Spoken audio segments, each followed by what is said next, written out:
our very senior elder Shosho, and happy birthday. And all the great people of California. God is good. And all the time. Nisalimieni kwa hewa. Bwana Yesu asifiwe. Kenya hoi. California hoi. Asanteni sana watu wetu wa nyumbani. Mimi nimekuja kutembea huku. Kazi yangu ni fupi sana, ni kusikiza ground. Hapa California mnasemaje? Hapa California mnasemaje? Ati California mnasemaje? Hata hapa ni one time? Wow. Asante sana. First and foremost, let me take this opportunity to thank all of you, the great people of California, for the warm welcome since our arrival to this great city on Thursday. You've really taken good care of us. You've made all the arrangements for us to be as comfortable as we are, and we really feel taken care of. Thank you so much for the love, for the care, for the compassion. We don't take it for granted. Again, thank you so much for taking time off your very busy schedule. I know this is a place where people work hard to come and listen to me. I alone had a discussion with Wazes. Pastor Dokas had discussion with our ladies. And again, now we are here to talk about our country. And I really want to thank you for creating time to come and engage. We don't take it for granted. My leadership strategy for me to be effective and to be a good leader is by the slogan of our party DCP, listen to Kenyans. I've made it a deliberate modus operandi that my leadership will be informed by continuous engagement with the people of Kenya, because those of us who are elected into office, those are our employers. And it's only wise to listen to your employer, because the employer is always right, and what he or she wants happens. So in my case, as a leader in Kenya, I am quite informed that for me to succeed and to be a leader worth my name, I must continuously listen to the people of Kenya so that I align my thinking and my programs and my leadership with what they want. So I came a month ago,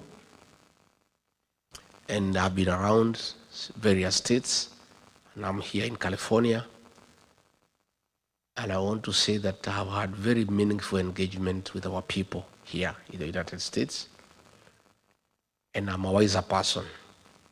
I'm not the way I came. By the time I go home back, I'm a better leader. I'm a wiser leader. I've learned so much by listening to Kenyans. I have seen so much.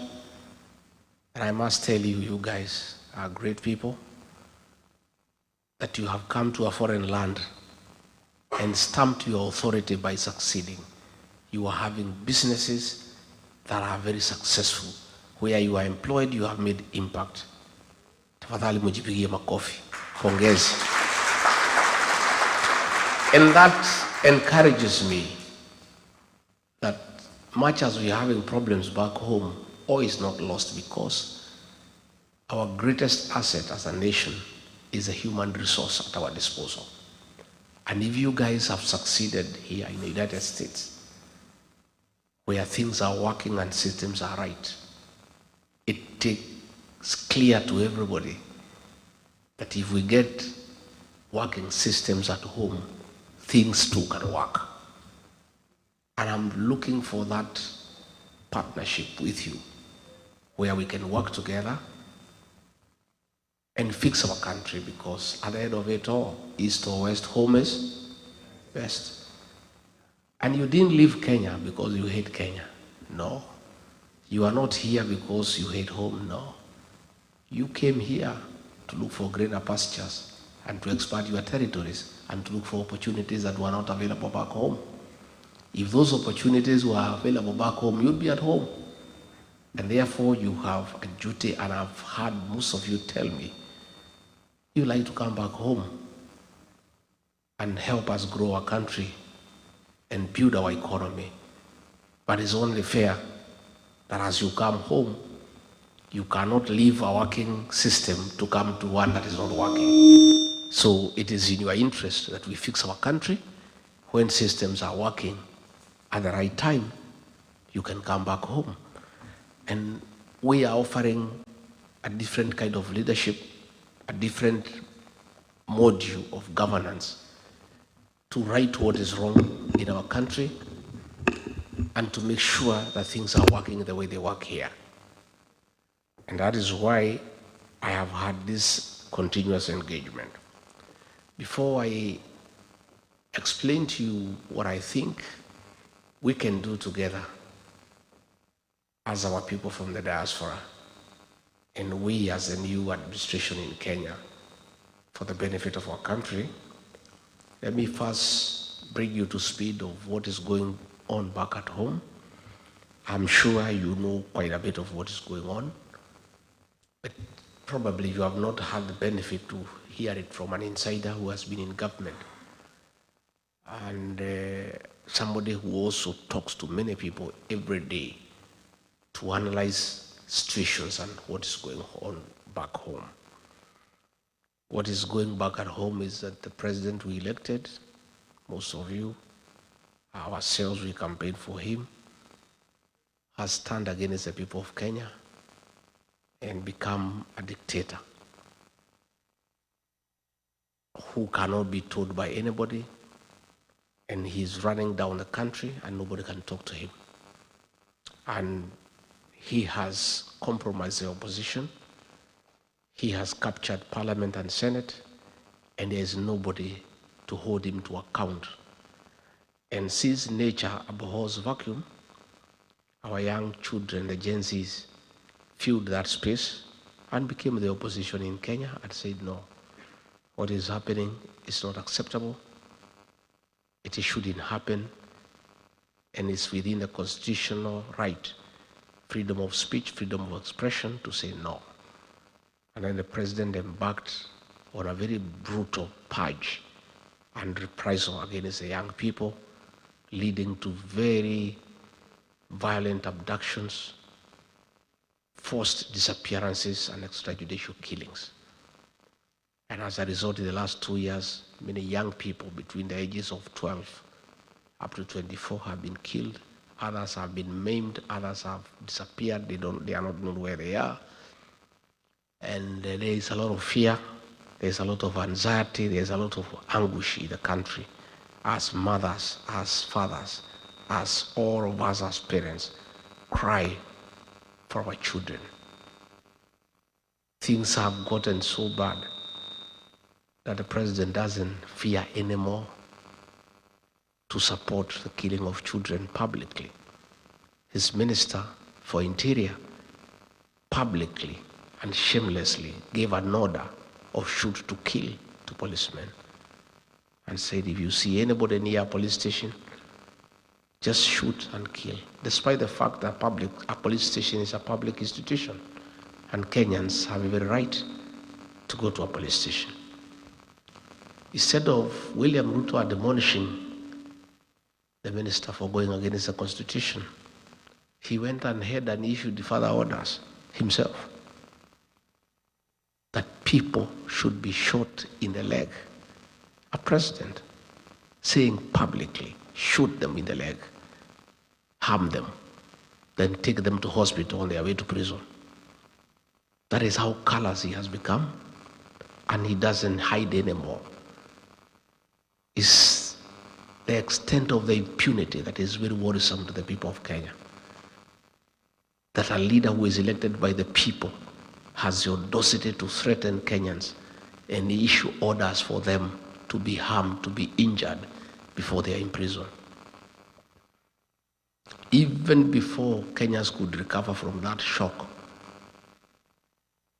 one of his sycophants, who is a chairman of the Committee on Defense and Foreign Relations in Parliament, Nelson Koech, went ahead and said the president is wrong.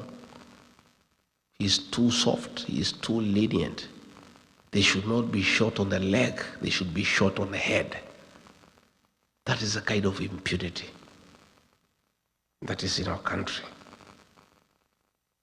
And when a lot of pressure came from here in the States the other day, because the chairman of the Foreign Relations Committee in the Senate here in the US brought a bill to review the relationship of the US and Kenya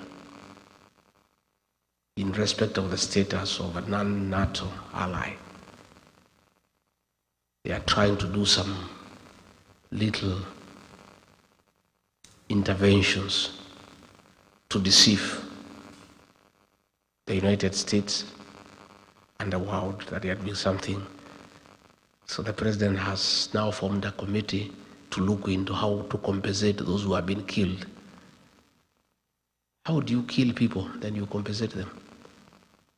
What he should do before he can talk of compensation is first stop the killing and recite his order of shooting the leg and recite the order of Murkomen of shoot to kill before he can even talk about compensation. Fine, it is in order to compensate families that have lost their children. But it is immoral to kill children and then compensate their parents. Why don't you let them live? Let them live. You don't have to compensate them. If they are leaving you, there is no need for compensation. So the president needs to admit liability, apologize to the parents and to the people of Kenya, recite his order on shooting the leg, countermand his minister on shoot to kill, then we can discuss compensation. But you cannot pretend you are compensating people who have lost their children and you have not yet recited the order that you gave for them to be shot. It's double speak and it's not genuine. Again, back home, he has messed the healthcare system. When he came into office, there was the NHIF, which was struggling but working. And people know, because you take care of people back home. At least NHIF was working but struggling. So what we needed were reforms in the NHIF Act to make it more compliant, to make it more efficient, and to make it serve the people of Kenya. Instead, he scrapped it and brought something called SHABAAB. NHIF needed 800 million Kenya shillings to reform. He scrapped it and brought something called SHABAAB at a cost of 104 billion Kenya shillings. That is money that is being stolen. And the thing is not working despite spending that amount. As we speak, yesterday, the private hospitals said that all government employees will have to pay cash in advance because SHA is not working. You people know because you are here. And I know you support many families back home. You know SHA is not working. And I know you are making interventions to help your relatives back home. The education system, again, most of you are beneficiaries of the Kibaki free primary education. Most of you are beneficiaries of the Higher Education Loans Board that saw you through university. Those are things that are working but have been messed up. The health program has been discarded and they have come up with something that is not working, has made university education beyond the reach of ordinary Kenyans. And many of our students are at home. Again, money meant for free primary education has been diverted and is the one that is being used for these useless empowerment programs by Mr. Soprano. This money you see in bags, in sacks every weekend is money that was meant for free primary education. A great legacy by President Mwai Kibaki has now been destroyed. Business, there is no money in circulation. If you go to Nyamakema, if you go to Taveta Road, if you go to River Road, before getting a shop there, You needed to pay goodwill about 20 million Kenya shillings. Today, all the shops have been closed. If you want a shop, nobody asks you for goodwill. The owner of the shop will tell, take it up, pay me rent or whatever you can afford. There's no money in circulation. Business people who have done business with the government have not been paid. Pending bills in excess of Kenya shillings 900 billion have not been paid. William Ruto would prefer to do new projects so that he can negotiate commissions with the new suppliers and new contractors. So that is the situation back home. When I was in office, I had a very good program on fighting illicit brews and alcoholism and drug abuse. And I was dealing with the policy level of stopping illicit brews being available in the market. And we had succeeded in getting our young people back home to start families and to be productive. And Pastor Dorcas would deal with the ones who are already addicted by having rehabilitation programs. All that was sabotaged. The illicit brews are back. Our young people are in the trenches and in the drainage, drinking and destroying their lives.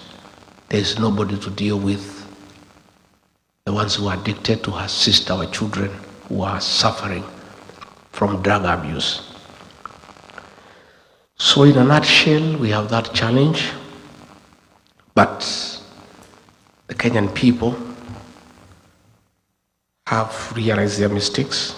We were deceived and duped in electing a man who came with the Bible and said he is born again. They trusted him.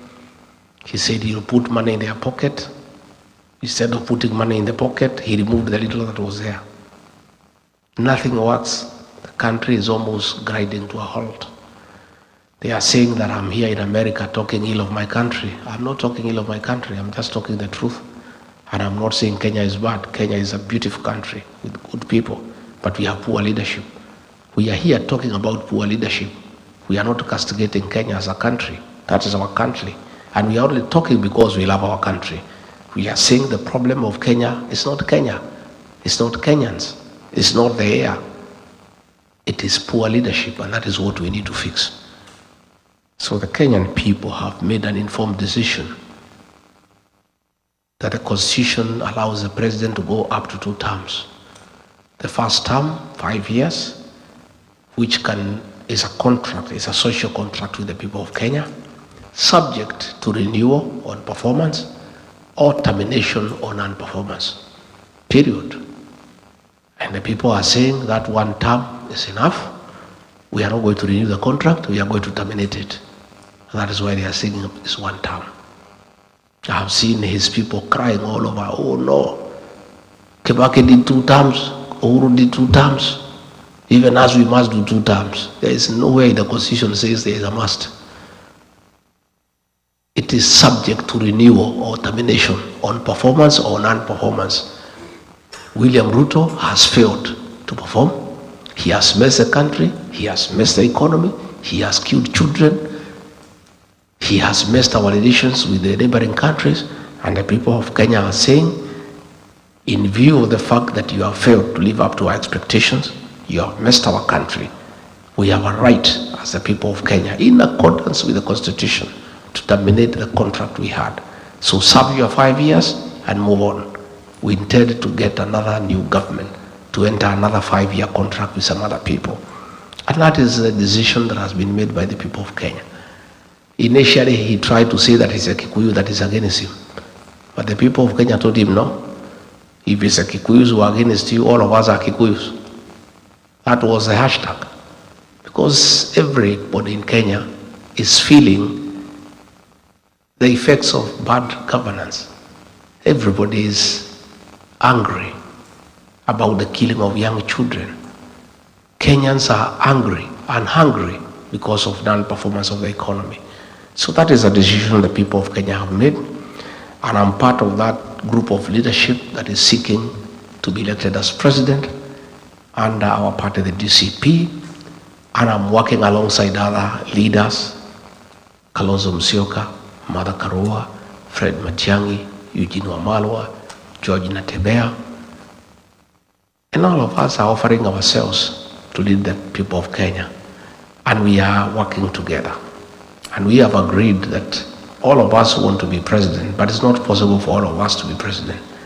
So along the way, sometimes late next year, we shall sit down and agree that among ourselves, we agree to have one flag bearer to face William Ruto on the ballot, so that things are okay. And I have said, I think I'm the best, but in case my colleagues convince me that I'm not and somebody else is, I'll back that person to a man, so that we have meaningful change in our country.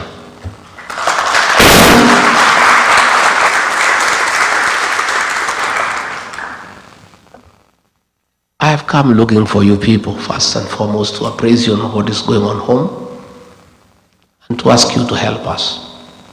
Because you must, because you are part of Kenya. I know you are as disturbed as we are about the killing of children. I know you are as concerned as we are about bad governance. I know you are mad at the corruption taking place in Kenya. I know you disagree 100% with the misappropriation of funds for personal aggrandizement. We therefore want to partner with you because you have a lot of influence back home.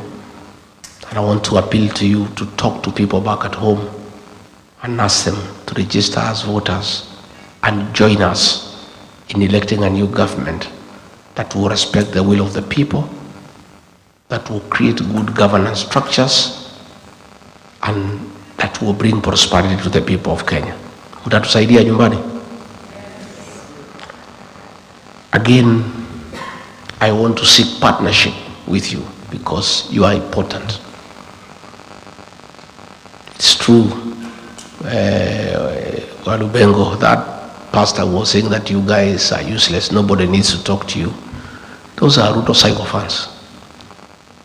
He has a big choir called Praise and Worship. People who just praise and worship him. They thank him because there is sunshine. They thank him because there is moonlight. They thank him for the air we breathe, although he has nothing to do with it. It's a psychophants. And they have been ignored by the people of Kenya. Don't even think about them. Nobody listen to what they are saying. You people are critical. And you are a serious partner of any serious administration that wants to succeed. In the following manner. One, in the 1970s, cost number one foreign exchange earner. In the 80s, tea became the first, the best foreign exchange earner for the country. In the 90s, it was overtaken by tourism. But as we speak today, it's not coffee, it's not tea, it's not tourism. Remittances from the diaspora are number one foreign exchange earner for our country. And you guys are a serious partner in our economy. It is the money that you send home that we use to pay our public debt. It's the money that you send home we use to run our embassies. It is the money that you send home we use for importation of goods. For any country to succeed economically, you need a very strong partnership with the diaspora. You know, for those of us who rear some dairy cows, the dairy animal, the dairy cow, if you want milk from it, you must look after it. And you must make sure the cow is happy. You must give it hay, you give it lucerne, you give it dairy meal. In fact, nowadays we are giving them mattresses to sleep on so that they don't feel cold. And some people have even become very imaginative. You play them country music, Ken Rogers and Don Williams, so that they give you milk. The diaspora brigade is the dairy cow of the Kenyan economy. We must look after the diaspora people to agree to inject their money into our economy. And your money is huge. If we have programs to give you incentives to invest your money back home, we don't have to borrow money from other countries. your money is enough to run our economy. So I look forward to a partnership where we shall agree with you people how we give you incentives to bring your money back home. We want you to come and start factories. We agree, we give you a tax holiday for several years, that there is no taxation if you set up a factory, so that you can create employment home and expand the tax bracket. We want to agree with you if we can have a diaspora bond where we can have a special interest package where you bring your dollars home, you earn a certain interest rate much higher than the country where you have come from. There are many things we shall discuss. Yeah? And I don't understand what is wrong with RUTO. When we need your money, when I'm here, I think early in the week, the central bank issued a circular that they want to go to homes where you send money and talk to your mothers and your uncles and your brothers to find out how much money you send them. You know, you guys have already paid tax and you are helping your mother because the hospitals are not working. You are helping your brothers because the education system has failed. Yet the president now is asking central bank to go to homes and to get data on the money that you send home. Tell your mothers and your fathers and your brothers that that is illegal. They should not divulge any information to anybody. If William Ruto wants to know how much money you send home, he should come here and talk to you.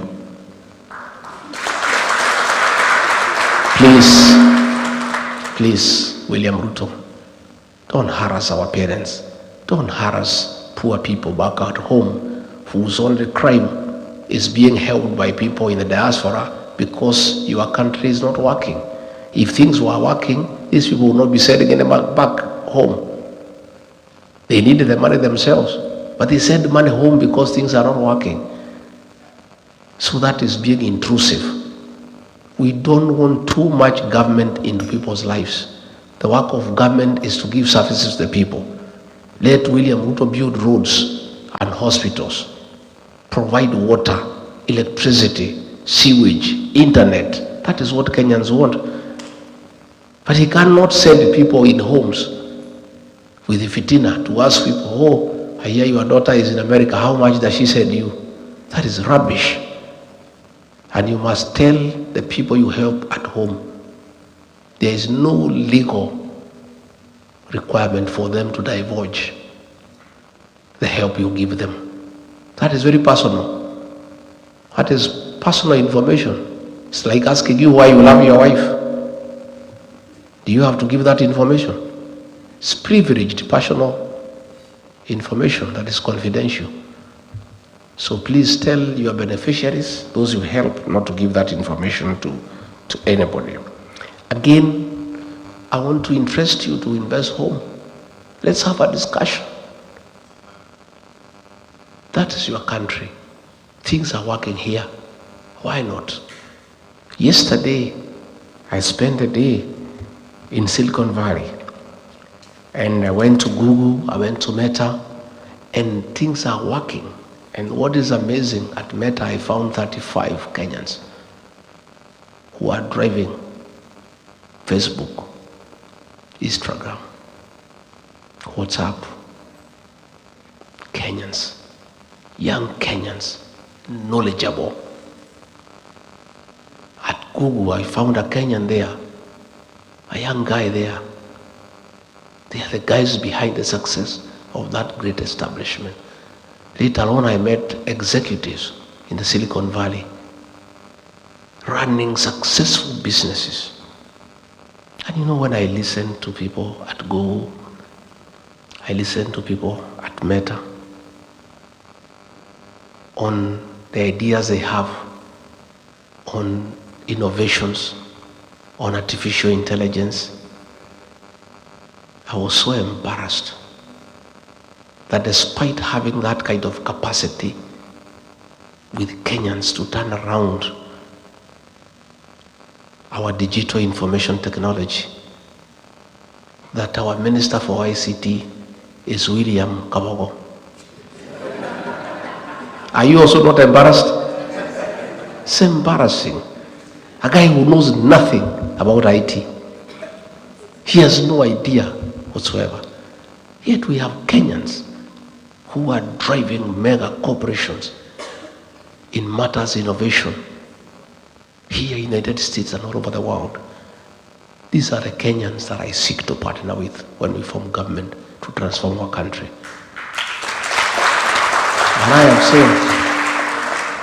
And I'm saying on a very serious note, you guys have demonstrated capacity to succeed in a foreign land. I want you to help us transform our country like the way you have done it here in the United States. All we need to do is to give you the opportunity.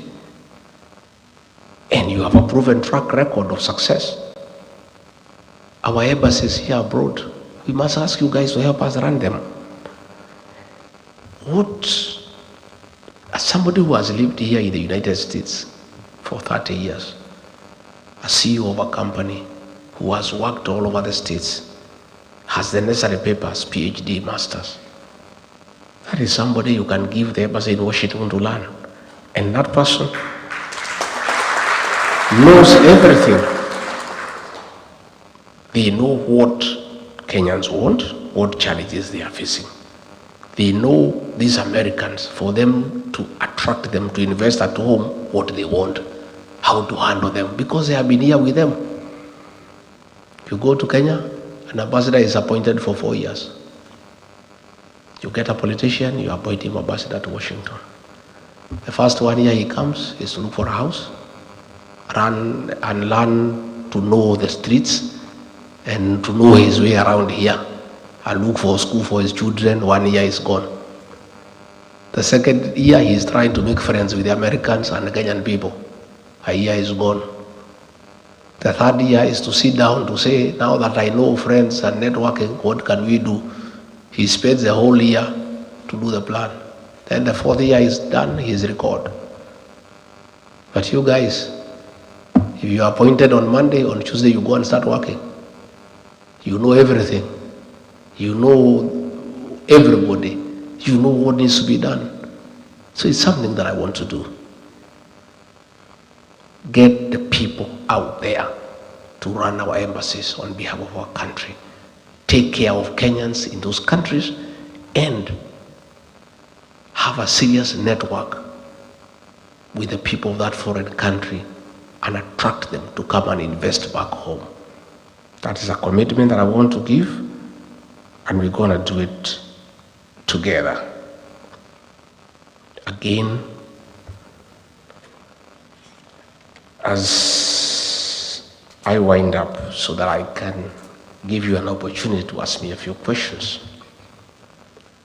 there is a bill that was brought in the Senate here calling for an investigation to facilitate the reviewing of the relationship between Kenya and the US in matters, the status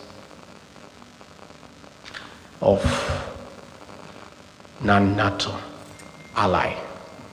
And I want to ask you to lobby your senators and your congressmen to support that bill by giving them facts of what is happening back at home, which you are aware. I've seen people back at home trying to blame me because of that matter that has been brought to the Senate. I did not bring it. I'm not a senator in the US. They are directed their anger at me. All manner of accusations. I did not bring the matter, but I support it because the issues that have been raised by the Americans is the issues that I raise every day. The issues of extrajudicial killings, abductions, the issue of interfering in Sudan by working with the terrorist group called RSAF, the issue of working with AL-SHABAAB. Those issues were brought by the Americans. And all I said is that Kenyans should support by giving information to the legislators here to enable America hold William Ruto to account. And I did ask the Americans not to impose sanctions on Kenya because Kenya is innocent, but to apply sanctions against William Ruto as a person so that he can be brought to order. So I found a member of parliament from Mandera there in parliament, making a lot of noise, saying that I'm against the people of Mandera. I have nothing against the people of Mandera, and he should not drag the people of Mandera into the challenges William Ruto is facing with the American people. Nowhere did anybody say that the people of Mandera have committed any crime against anybody. What we said is that the Americans are saying William Ruto met some bad people in Mandera. If you meet bad people in Mandera, it does not mean that the people of Mandera are party to the meeting that you had. So I also saw the senator trying to say that we have a problem with the Somali community because we are asking that William Ruto be held to account. Nobody has any problem against any community.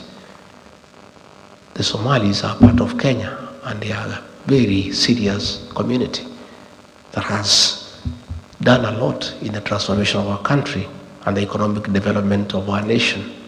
They are very serious drivers of our economy. They are very aggressive in business. So the senator of Mandera, don't drag the Somali community into the challenges facing William Ruto. It's William Ruto who is being told to account by the Americans for his activities with the terrorist organizations. The people of Mandera, the Somali community, are innocent and have nothing to do with it.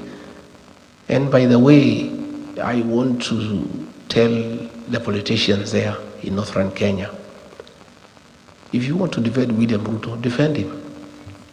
But don't try to create a wedge between us and the Somali community, because we have nothing against them. They are part of Kenya, and they too are telling us they are suffering just like the rest of Kenyans. And doesn't mean because Aden Ware is eating, the Somali community are eating. They are also complaining of marginalization. They are complaining of bad economic times. In fact, the Somali community, more than any other, has really borne the brunt of extrajudicial killings and forced disappearances for a long time. So let nobody try to create a wedge between those opposed to William Ruto and communities. Let William Ruto answer the Americans for what he has done and what he has not done. I saw the Minister for Interior saying that we should be asked to help in investigations in this matter. We cannot help in any investigations because the Kenya government has not initiated any investigations against William Ruto.